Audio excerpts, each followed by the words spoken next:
A queda de Lúcifer. Lúcifer, no céu, antes de sua rebelião foi grande, um elevado querubim ungido e exaltado anjo, o primeiro em honra depois do amado Filho de Deus. Seu semblante, como o dos outros anjos, era suave e exprimia felicidade. A testa era alta e larga, demonstrando grande inteligência. Sua forma era perfeita, o porte nobre e majestoso.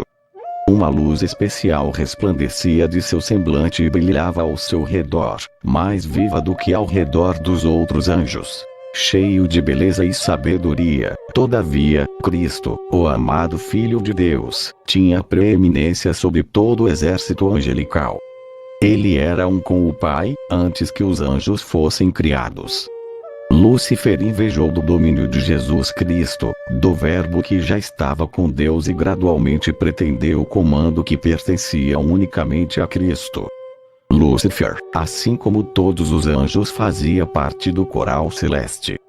Porém, tomado pela sua soberba, deixou-se levar por sua rebeldia e foi expulso do céu pelo arcanjo Miguel por ordem do Senhor. O grande Criador convocou os exércitos celestiais para, na presença de todos os anjos, conferir honra especial a seu filho. O Filho estava assentado no trono com o Pai, e a multidão celestial de santos anjos reunida ao redor. O Pai então fez saber que, por sua própria decisão, Cristo, seu Filho, devia ser considerado igual a ele, assim que em qualquer lugar que estivesse presente seu Filho, isto valeria pela sua própria presença. A palavra do Filho devia ser obedecida tão prontamente como a palavra do Pai. Seu Filho foi por ele investido com autoridade para comandar os exércitos celestiais. Especialmente devia seu Filho trabalhar em união com ele na projetada criação da terra e de cada ser vivente que devia existir sobre ela. O Filho levaria a cabo sua vontade e seus propósitos, mas nada faria por si mesmo.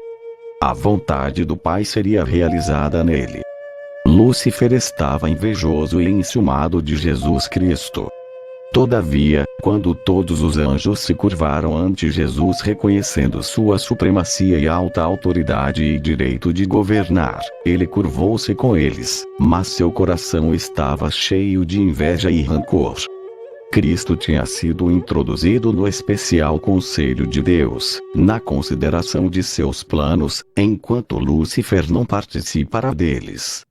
Ele não compreendia, nem lhe fora permitido conhecer, os propósitos de Deus.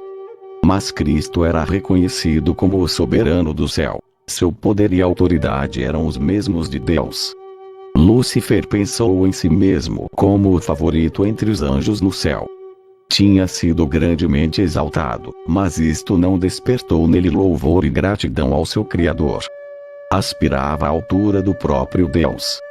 Gloriava-se na sua altivez. Sabia que era honrado pelos anjos. Tinha uma missão especial a executar.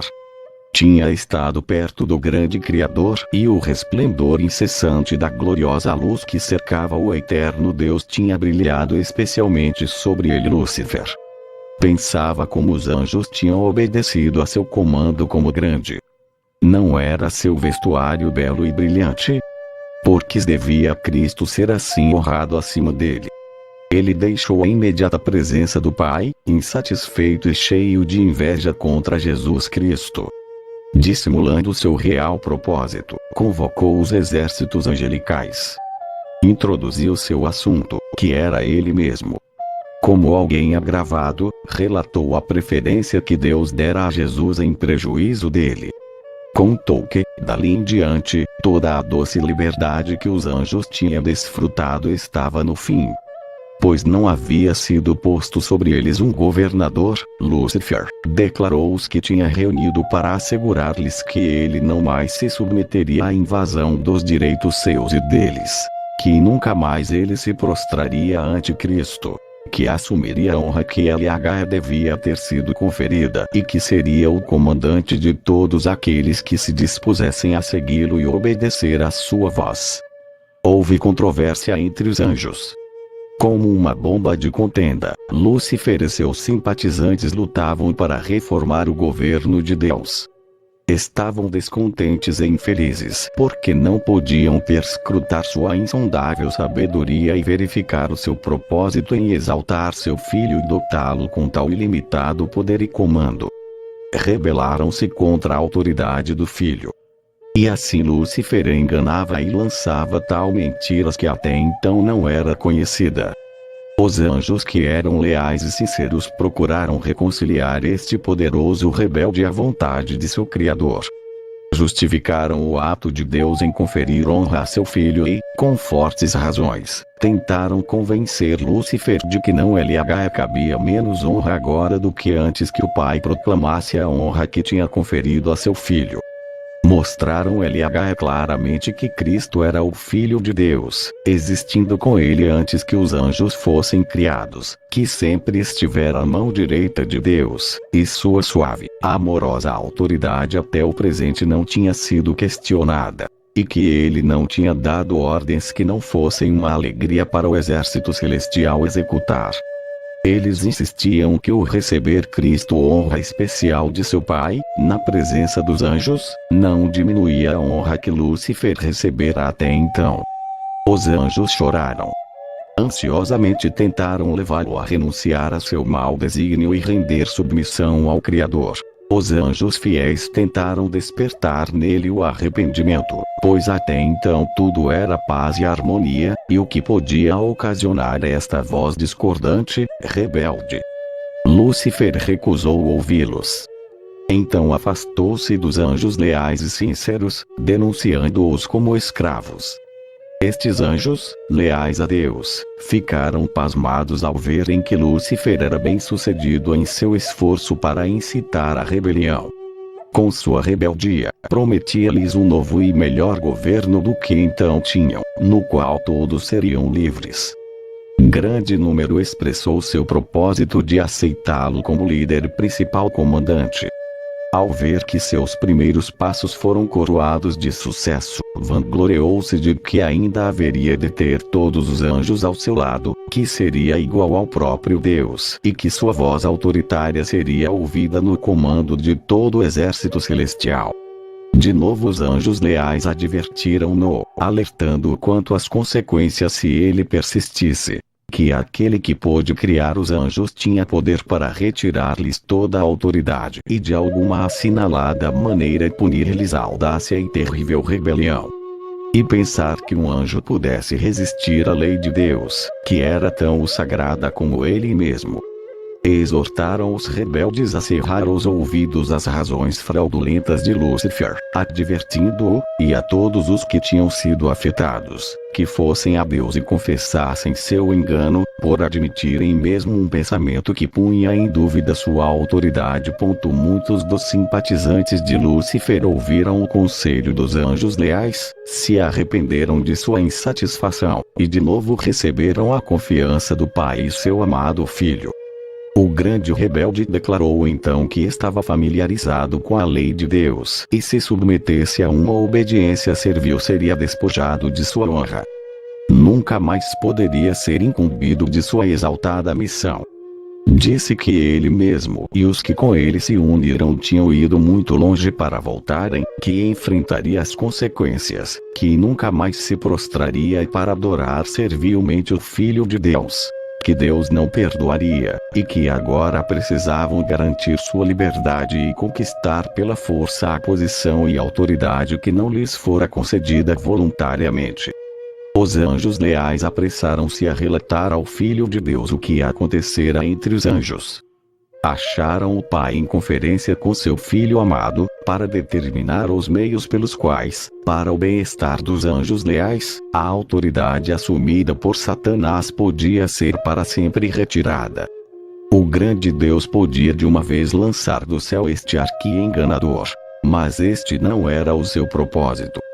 Queria dar aos rebeldes uma oportunidade. Deus teve misericórdia, igual para medir em sua força e poder com seu próprio Filho e seus anjos leais. Nesta batalha cada anjo escolheria seu próprio lado e seria manifesto a todos.